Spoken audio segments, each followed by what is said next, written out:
satria moa tsy mbola vonona ny sary dia hiditra amin'ny vaovao manaraka isika. Raha ny marika Sinoa ny Thaillande no hita nahazo vahana teto Madagasikara tato anatin'ny fotoana maro izay dia miha mahazo vahana ankehitriny ny vokatra vita Koreana.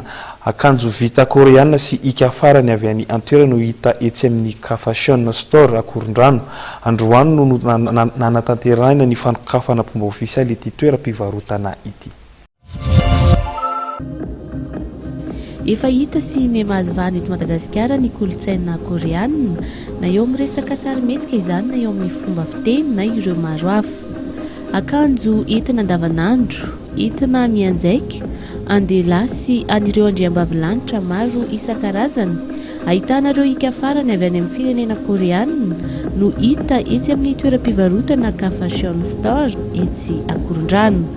Sambany eto Madagasikara no isy toeram-pivarotana manokana andreo fitafy vita koreanina. Fashion store zany dia mitondra ny hiaka farany avy any Korea. Zany hoe prêt-à-porter no entinay ho amin'ny lehilahy, ho amin'ny vavy dia misy ny sahazany rehetra amin'ny resaka hoe prix dia amin'ny resaka kalitao indrindra. Ny fashion store dia miavaka satria ny kalitao amin'ny produit anay dia anisan'ny farany tsara indrindra amin'ny hoe produit coréen zany dia izay mitsy spécialité anay.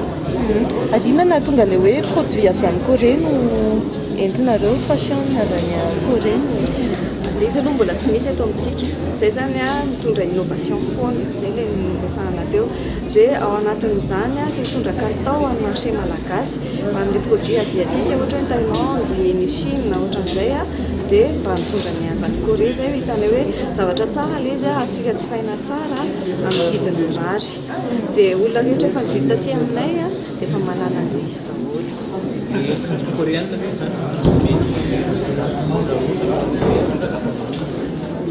Araka ilay tenenatra moa zany dia efa misy fanadihadiana nataonay alohan'ny hidirana tamin'ity marché mazava ho azy dia eny tena mety amin'ny tsika malagasy ilay izy satria araka ireo hitanareo zao tsy hoe le habit traditionnel akory no entinay ohatra ny fiakanjotsika eny dia fiakanjon'zareo ary ny coréen dia anisan'ny pays mandroso indrindra en matière de mode amin'ny pays international rehetra hitatsika izy ao anatin'izay tontolon'ny lamaody izay dia izay no mahatonga anay hoe safidian'zareo zany hitondra an'izy eto amin'ny marché malagasy.